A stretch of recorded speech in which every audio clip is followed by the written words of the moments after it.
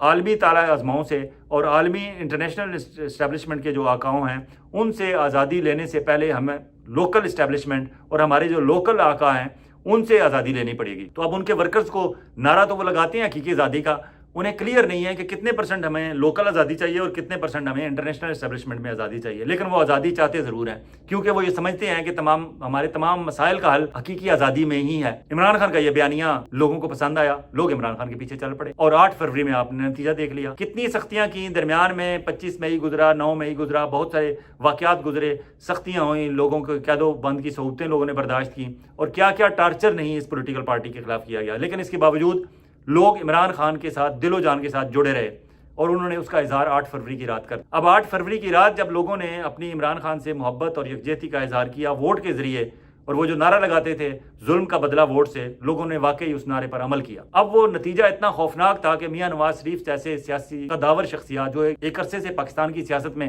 سیاست کھیل رہے تھے اور کامیاب سیاست کھیل رہے تھے، اس کا الٹیمیٹ نتیجہ پاکستان کو یا پاکستان کے لوگوں کو ہوا یا نہیں ہوا، میاں صاحب کو تو ہوا، 3 دفعہ وزیر اعظم بنے اور اب وہ 4تھی دفعہ امیدوار ہیں، ان کے بھائی دوسری دفعہ پرائم منسٹر بن گئے، ان کی بیٹی پہلی دفعہ چیف منسٹر بن گئی، ان کا بھتیجا 1-2 دفعہ پہلے یہ سواری لے چکا ہے اور ان کا پورا تسلط ہے اپنی پولیٹیکل پارٹی پہ، اور اس وقت بھی پاکستان کی دوسری بڑی پولیٹیکل پارٹی وہی بنے بیٹھے ہیں مقبولیت کے اعتبار سے، اور پریکٹیکل اسمبلی میں دیکھا جائے تو نمبر 1 پارٹی وہ بنے ہوئے ہیں، بے شک بے ساکھیوں کے سارے ہیں لیکن ہیں تو صحیح۔ اس وقت صدر، وزیر اعظم، چیئرمین سینٹ، ڈپٹی اسپیکر سارے عہدے ان کے لوگوں کے پاس ہی ہیں۔ ہاں میاں صاحب کو اندر سے تکلیف ہے اور پریشانی ہے اور اسی وجہ سے وہ باہر نہیں نکل رہے، پبلک کو فیس نہیں کر رہے اور اپنا اظہار نہیں کر رہے، حالانکہ اگر پرائم منسٹر نہیں بھی بنے تھے تو پارٹی کے قائد تو ہیں، انہیں کیا ایز اے پارٹی قائد تو انہیں سامنے آنا چاہیے، لیکن وہ نہیں آ رہے، انہیں پتہ ہے کہ یہ جو مجھے مینڈیٹ ہمیں دیا گیا ہے یہ سب فیک ہے اور یہ فیک مینڈیٹ کی وجہ سے وہ باہر نہیں آ رہے، اور ان کے ساتھ ان کے مسلم لیگ نواز نمبر 1 جسے میں کہتا ہوں، ایک پوری فہرست ہے لیڈران کی، اس میں جاوید لطیف صاحب ہیں، رانا ثناء اللہ ہیں، خرم دستگیر ہیں اور ایک لسٹ ہے ان کی جو اس وقت اسمبلی میں نہیں پہنچ سکتی۔ میاں نواز شریف صاحب کی یہ جو مسلم لیگ نواز 1 اور مسلم لیگ نواز 2 کی جو گروپنگ ہے اس پہ بات کرنے سے پہلے میں وہ پی ٹی آئی کی نمبر 1 اور نمبر 2 کی بات ختم کر لوں۔ ہاکس اینڈ ڈوبز کی تو اگر دیکھا جائے تو میرے خیال میں جو مشکل وقت میں عمران خان کے ساتھ کھڑے رہے ہیں ان میں علی شیر افضل مروت بالکل ٹاپ پہ ہیں۔ یہ اس وقت انہوں نے جلوس نکالے تھے کے پی کے میں اور پنجاب میں، حتیٰ کہ وہ کراچی انٹیریئر سندھ تک چلے گئے تھے جب کوئی چڑیا پر نہیں مارتی تھی، لوگ ڈرے ہوئے تھے، سہمے ہوئے تھے اسٹیبلشمنٹ سے اور لوگ ویگو ڈالا سے ڈرے ہوئے تھے۔ علی شیر افضل مروت نے ہمت کی، بے شک ان پہ الزام لگاتے رہے کہ ان کا فلاں بریگیڈیئر مروت ان کے ساتھ ہے اور فلاں کا ہاتھ ہے اور فلاں کا ہاتھ ہے، ہوگا ہاتھ اور لوگوں کے ہاتھ نہیں ہے۔ کون سا خاندان ہے جس کا بندہ کوئی بریگیڈیئر جنرل نہیں ہے؟ جتنی ہماری مین پولیٹیکل سٹریم ہے ان کے سب کے 20ویں 22ویں گریڈ کے بیوروکریٹس ہیں، ان کے جرنیل ہیں، ان کے ججز ہیں، ان کے جرنلسٹ، ان کے ذاتی خاندان کے لوگ ہیں اور ان کے عمل دخل ہے سب لوگوں کا، اثر و رسوخ سب کا ہوتا ہے۔ اثر و رسوخ کو آپ نے استعمال کس طرح کیا، سوال یہ پیدا ہوتا ہے۔ ہاں اگر شیر افضل مروت کو کہیں جا کے یہ ثابت ہوتا ہے کہ وہ عمران خان کی بیک سٹیبنگ کر رہے ہیں، اللہ نہ کرے وہ کریں، اگر وہ کر رہے ہیں، اگر وہ پارٹی کو اس طرح کا نقصان پہنچا رہے ہیں تو پھر ثبوتوں کے ساتھ سامنے آئیں، خواہ مخواہ آپ دشمنی برائے دشمنی، تنقید برائے تنقید نہ کریں، اور وہ جو لوگ کر رہے ہیں باہر بیٹھ کے، اگر آپ کو اتنا سیاست کا شوق ہے تو آپ وی لاگنگ چھوڑ دیں، آپ یوٹیوبر کے طور پر اپنا ریٹائرمنٹ لیں، پولیٹیکل پارٹی جوائن کریں، جو بھی پولیٹیکل پارٹی جوائن کرنی ہے۔ اگر آپ نے پولیٹیکل پارٹی جوائن بھی نہیں کرنی تو آپ پولیٹیکل پارٹیز کے انٹرنل افیئرز پہ مداخلت کیوں کرتے ہیں، اس حد تک آپ آگے کیوں جاتے ہیں، ان کے ورکرز کو کیوں اکساتے ہیں ان کے لیڈران کے خلاف؟ بطور جرنلسٹ، بطور تجزیہ کار ہم تبصرہ تو کر سکتے ہیں، ہم کسی کو اکسا نہیں سکتے کہ یہ کریں اور یہ نہ کریں، ہم انہیں گائیڈ لائن نہیں دے سکتے، ہم یہ بتا سکتے ہیں کہ یہ فیکچوئل پوزیشن ہے، اور یہی وجہ ہے کہ یہ جو حادثاتی یوٹیوبر آ جاتے ہیں، حادثاتی ولاگر آ جاتے ہیں، حادثاتی جرنلسٹ آ جاتے ہیں، انہیں پتہ ہی نہیں ہے ان کی لائنز کہاں ہیں، کہاں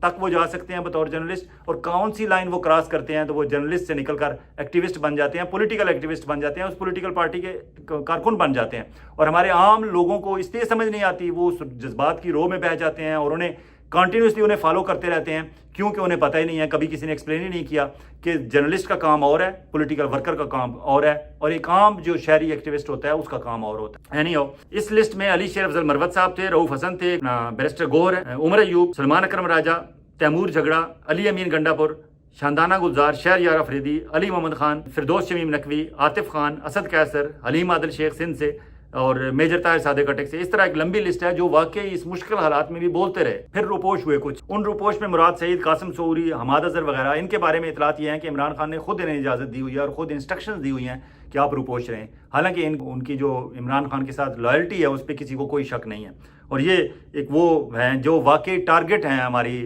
اسٹیبلشمنٹ کے کہ اگر یہ بندے ہمارے ہاتھ لگ جائیں، مراد سعید، قاسم سعوری اور حماد اظہر، تو ہم پتہ نہیں پی ٹی آئی کو تہس نہس کر دیں گے. وہ یہ سمجھتے ہیں کہ وہ یہ نیا جوش جذبے والے نیا خون ہے جو واقعی کل تک پی ٹی آئی کی لیڈرشپ سنبھال سکتے ہیں اور پی ٹی آئی کو وہاں لے کے جا سکتے ہیں جہاں عمران خان لے کے جانا چاہتا ہے. یہ ہمارے ہاتھ لگنے چاہیے. پرانے جو بزرگ انہوں نے پکڑ لیے جن سے پریس کانفرنسیں کرا لی، وہ کہتے ہیں ان کا کوئی فائدہ نہیں. اسد عمر بھی اس لسٹ میں تھے لیکن وہ بہت کمزور ثابت ہوئے. وہ وقت سے پہلے وہ پارٹی چھوڑ گئے اور اب وہ رہ کر پچھتا رہے ہیں کہ میں نے کیوں پارٹی چھوڑی. تھوڑے سے ہی سختی کے دن تھے، اگر میں گزار لیتا تو آج بھی وہ پارٹی کے سیکرٹری جنرل ہوتے اور ان کی عزت پہلے سے بھی زیادہ ہو جاتی، لیکن وہ کمزور ثابت ہوئے. پھر ایک لیڈرشپ کی لسٹ ہے عمران خان کے ساتھیوں کی. محمود قریشی، پرویز الہی، یاسمین راشد، عمر سرفراز چیمہ، اعجاز چودھری، محمود رشید. یہ وہ لوگ ہیں جو ابھی تک پابند سلاسل ہیں. انہوں نے بھی کمال مظاہرہ کیا ہمت کا. یہ ایک الگ کلاس ہے جسے شاید ایلیٹ کلاس آپ کہیں پی ٹی آئی کی، اور عمران خان کے صحیح سچے ساتھی انہوں نے اپنے آپ کو ثابت کیا ہے. اور یہ وہ تمام سختیوں سے بچ کے نکل جانے والی پاکستان تحریک انصاف ہے. پاکستان تحریک انصاف کے تقریباً کوئی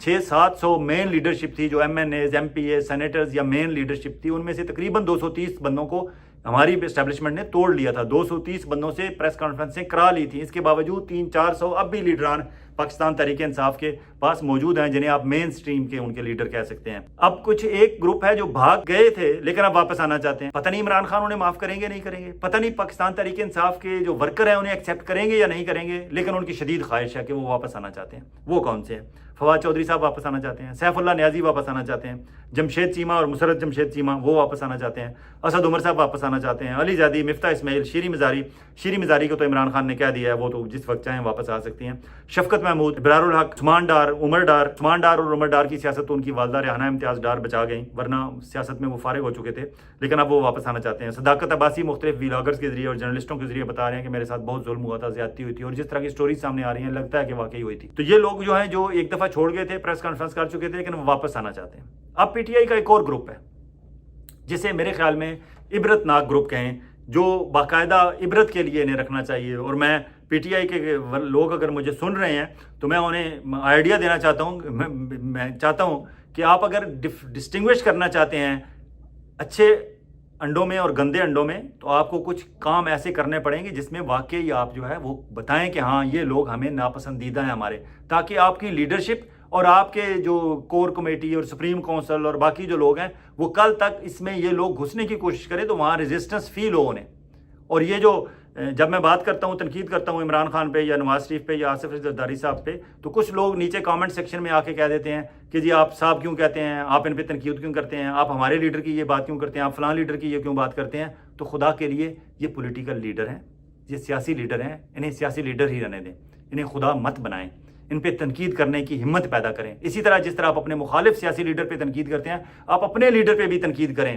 یہ سیاسی لیڈر ہیں، اس سے زیادہ ان کا کوئی قد کاٹ نہیں ہے. انہیں اسی میں رہنے دیں جتنا ان کا قد کاٹ ہے. انہیں آپ اپنے لیڈر کے طور پر مانیں، خدا نہ بنائیں. سر پہ بٹھائیں، لیکن اس حد تک بٹھائیں کہ وہ بھی آپ کی رسپیکٹ کریں. اور وہ رسپیکٹ تب کریں گے جب آپ ان کے غلط کاموں پہ تنقید کریں گے، ان کے اچھے کاموں کی تعریف کریں گے. اب میں چاہتا ہوں کہ یہ پرویز خٹک صاحب جنہوں نے جس طرح کے بیانات دیے عمران خان کو چھوڑنے کے وقت، یقین مانیں جو بندہ عمران خان کے دل میں تھوڑی سی بھی جس بندے کی عزت تھی، وہ پرویز خٹک کی بات سننے کے بعد پرویز خٹک سے شدید نفرت وہ بندہ کرنا شروع ہو گیا. کیونکہ اس بندے کو، یہ وہ بندہ تھا کہ عمران خان کو میں ذاتی طور پر خود جانتا ہوں. جب میں اسلام آباد میں ایز اے رپورٹر کام کر رہا تھا تو میں نے خود دیکھا کہ عمران خان کو جب شام کو بیٹھے ہوئے کبھی کوئی چائنیز کھانا یا جیپنیز کھانا، اسلام آباد میں 1-2 جیپنیز ریسٹورنٹ بھی ہیں، وہ کھانے کا دل کر رہا ہوتا، یا اٹالین فوڈ کھانے کا دل کر رہا ہوتا، تو بندہ اپنے دوستوں کے بیسٹ فرینڈز کو کال کرتا ہے کہ چلو یار آج فلاں جگہ جاتے ہیں، ٹکا بوٹی کھاتے ہیں، فلاں جگہ جاتے ہیں، مچھلی کھاتے ہیں، فلاں جگہ جاتے ہیں، اٹالین یا چائنیز سوپ کا دل کر رہا ہے، وہاں چلتے ہیں. تو 2 بندے تھے عمران خان کے پاس اسلام آباد میں، ایک جہانگیر ترین، ایک پرویز خٹک. عمران خان ان کو کال کرتا تھا کہ چلو آج موڈ ہو رہا ہے فلاں جگہ چلتے ہیں. اور میں نے خود دیکھا کہ عمران خان گیا ان ریسٹورنٹس پہ، ایسے ریسٹورنٹس پہ جہاں، یا ایسے کھوکھوں پہ، یا ایسی اس پہ روڈ سائڈ ہوٹلس پہ جہاں پہ ایکسپیکٹ ہی نہیں کر رہے تھے کہ عمران خان بیٹھے ہوں گے. عمران خان وہاں بیٹھے ہوئے ان دونوں کے ساتھ بیٹھ کے کھانا کھا رہے ہیں، گپ لگا رہے ہیں. اگر آپ کو بندہ اس حد تک عزت دے کہ وہ اپنے زندگی کے چند لمحات اگر ریلیکس کرنا چاہتا ہے تو وہ اس وقت بھی چاہتا ہے کہ میرے ساتھ جہانگیر ترین یا پرویز خٹک یا اس طرح کے کوئی 2 3 4 بندے عمران خان نے ذاتی دوستوں میں رکھے ہوئے تھے، اور اس کے بعد آپ عمران خان کی بیک سٹیپنگ کر رہے ہیں پرویز خٹک صاحب، اور پھر آپ اس طرح کی پریس کانفرنسیں کر رہے ہیں، اور اب پھر آپ کے پی کے والوں نے جس طرح آپ کو جواب دیا 8 فروری کو، یقیناً آپ نے اس سے سبق حاصل کیا ہوگا، لیکن میرے خیال میں آپ نے مکمل سبق حاصل نہیں کیا۔ آپ نے الگ پارٹی بنائی، پاکستان تحریک انصاف نظریاتی یا پارلیمنٹرین جو بھی، اور اب آپ کہہ رہے ہیں جی میں ریسٹ کر رہا ہوں وقتی طور پر۔ آپ مکمل ریسٹ کریں، اور پی ٹی آئی والے اگر کہیں سن رہے ہیں مجھے اور وہ سمجھتے ہیں تو انہیں جس طرح ایک ہوتی ہے نا ہال آف فیم، آپ ایک ہال آف شیم بنائیں، ایک ایسی وال ترتیب دیں جس میں ان کریکٹرز کی تصویریں لگا دیں ہمیشہ کے لیے، اور آپ کہیں کہ یہ ہماری ہال آف شیم ہے، یہ ہمارے وہ لوگ ہیں جن کی تصویریں جب بھی ہمارے سامنے آتی ہیں ہمیں افسوس ہوتا ہے کہ ہم انہیں اپنا لیڈر مانتے رہے اور انہیں اتنے اہم عہدوں پہ ہم نے بٹھائے رکھا۔ فار ایگزامپل پرویز خٹک نے کوئی کمی نہیں چھوڑی، یہ اس ہال آف شیم پہ ہو سکتے ہیں، بالکل آگے ہو سکتے ہیں اس دیوار پہ جہاں تصویریں آپ ان کی لٹکائیں،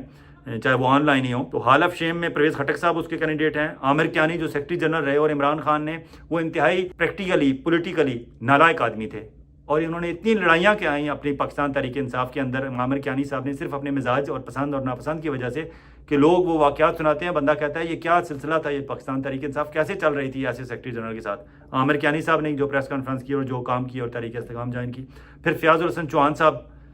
کیا پدی کا شوربہ، میں راولپنڈی سے انہیں بہت پرانا جانتا ہوں، اس وقت سے جب وہ اسلامی جمعیت طلبہ اور شباب ملی کے لیڈر تھے اور ہمارے پاس 4 لائنوں کی پریس ریلیزیں چھپوانے کے لیے آتے تھے۔ فیاض الحسن چوہان صاحب نے پارٹی چھوڑتے ہوئے اور ابھی تک وہ مسلسل عمران خان کے خلاف بولے جا رہے ہیں، وہ ہال آف شیم کے بہت تگڑے امیدوار ہیں، انہیں ہونا چاہیے ہال آف شیم پہ۔ پھر 2 عاشق اوان ہیں، پھر فروخ حبیب ہیں، اس طرح کی ایک پوری لسٹ ہے۔ اور پھر ایک اور محمود خان صاحب، اگلے روز محمود خان صاحب کی ایک انہوں نے اسٹیٹمنٹ آئی ان کی، اور اس اسٹیٹمنٹ پہ ہمارے کچھ دوست، فار ایگزامپل ارشاد بھٹی میرے چھوٹے بھائیوں کی طرح ہیں، ارشاد بھٹی صاحب اور کچھ لوگ یہ کہہ رہے تھے کہ محمود خان صاحب کی اسٹیٹمنٹ آئی تھی کہ مجھے فارم 47 کی آفر ہوئی تھی لیکن میں نے قبول نہیں کی، اور اس پہ ہمارے ساتھی جرنلسٹ ساتھی اور ولاگر وہ کہہ رہے ہیں کہ محمود خان صاحب نے کمال کیا جی، انہوں نے فارم 47 ایکسیپٹ نہیں کیا، فارم 47 کی تحت ایم این اے شپ اور ایم پی شپ ایکسیپٹ نہیں کی۔ آپ بھول رہے ہیں یہ وہی محمود خان صاحب ہیں جو پہلے دن سے پرویز خٹک کے ساتھ گھوم پھر رہے ہیں، انہوں نے پارٹی بنائی، وہ پارٹی کے وہاں پریزیڈنٹ چیئرمین پرویز خٹک تھے، یہ پریزیڈنٹ تھے، اور انہوں نے پوری زور لگایا عمران خان کو کے پی کے میں ہروانے میں، انہوں نے انتہائی غلیظ زبان استعمال کی محمود خان صاحب نے اور پرویز خٹک صاحب نے عمران خان کے بارے میں، اور آج وہ یہ اپنے آپ کو یہ بتا کے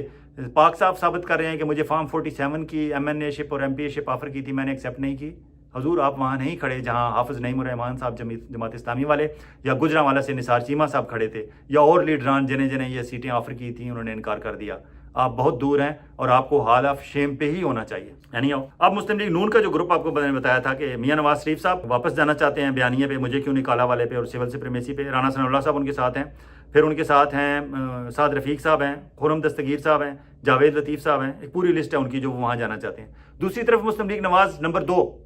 بن گئی ہے جس کے لیڈر شہباز شریف صاحب ہیں، خواجہ آصف صاحب ہیں، اس میں آسن اقبال صاحب ہیں، عطا تارڑ ہیں، رانا تنویر ہیں، امیر مقام صاحب ہیں جو فارم 45 47 زدہ ہیں، ایاز صادق صاحب اسپیکر قومی اسمبلی ہیں، یہ پوری ایک لسٹ ہے۔ اور مریم نواز ان کی تو اپنی ایک ٹک ٹاک کی ٹیم ہے، وہ اس کو صبح انسٹرکشنز ہوتی ہیں، اور آپ دیکھیں کہ ٹک ٹاک پہ جس طرح ہنا پرویز بٹ اور باقی عظما بخاری اور یہ وہ مریم اورنگزیب اور سارے جو ان کی ایک گروپ ہے، گینگ ہے، وہ اسمبلی کے اجلاس میں جاتے ہیں تو مین گیٹ سے ان کی وہاں ٹک ٹاک ان کے اپنے ہائر کیے ہوئے انہوں نے کیمرہ مین، وہ تصویریں بنانا شروع کرتے ہیں اور اسمبلی کے اجلاس تک اندر جانے تک وہ 2 منٹ 1.5 کی وہ تصویر بناتے ہیں ویڈیو، اور پھر اسے ٹک ٹاک پہ ڈالتے ہیں، پھر اندر جو ان کی کوئی ہوتی ہے اس کی بناتے ہیں، تو وہ سارا دن ٹک ٹاک گورنمنٹ ہے مریم نواز کی۔ مریم نواز شاید اپنا صرف شوق پورا کر رہی ہیں وزیر اعلیٰ پنجاب کا، اور اس طرح انہوں نے توڑ پھوڑ تھوڑی بہت پارٹی کے اندر کی ہے، لیکن اگلے روز جب حمزہ شہباز کو جرنلسٹوں نے وہاں پوچھا ان سے کہ آپ نے قومی اسمبلی میں آپ ایم این اے ہیں لیکن آپ نے وزارت نہیں لی، اپنے والد صاحب آپ کے پرائم منسٹر آف پاکستان ہیں، وہ وزارتیں بانٹتے پھرتے ہیں، سب کو انہوں نے دے دی ہیں، تو آپ کو بھی ایک وزارت ملنی چاہیے تھی، آپ نے وزارت نہیں لی، اور کیا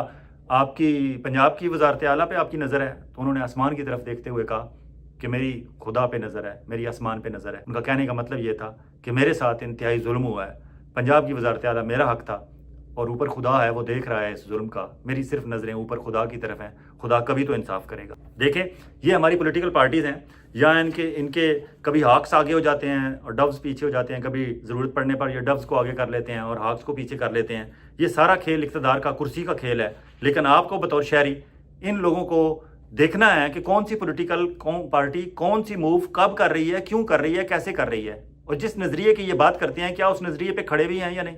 ابھی تک پاکستان تحریک انصاف کے لیڈر کھڑے ہیں، ان کے ورکر کھڑے ہیں. مسلم لیگ نون والوں نے اپنے بیانیے سے پیچھے ہٹے اور آج وہ راندہ درگاہ ہو چکے ہیں. حکومت میں ہونے کے باوجود ان کی عزت بالکل نہیں ہے. اسی طرح آپ کڑی نظر رکھیں پاکستان تحریک انصاف والے ورکر اپنی پارٹی پہ، پاکستان پیپلز پارٹی والے اپنی پارٹی پہ، مسلم لیگ نواز گروپ نمبر 1، مسلم لیگ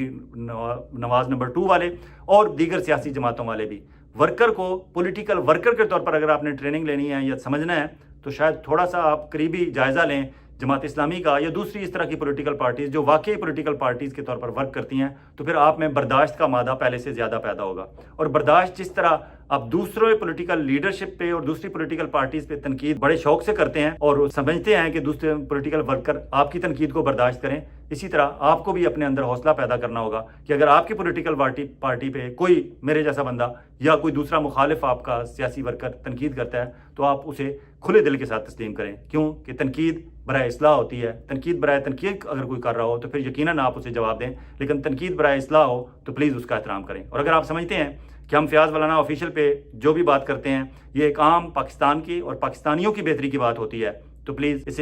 چینل کو اپنا چینل سمجھیں، اسے سبسکرائب کریں، دوستوں کے ساتھ شیئر کریں اور کامنٹ سیکشن میں آپس میں ایک دوسرے کے ساتھ جو آپ تبادلہ خیال جاری رکھتے ہیں اہم قومی معاملات پہ وہ جاری رکھیں. اجازت چاہوں گا، بہت جلد ایک اور ویلا کے ساتھ آپ کی خدمت میں حاضر ہوں گے. خدا حافظ.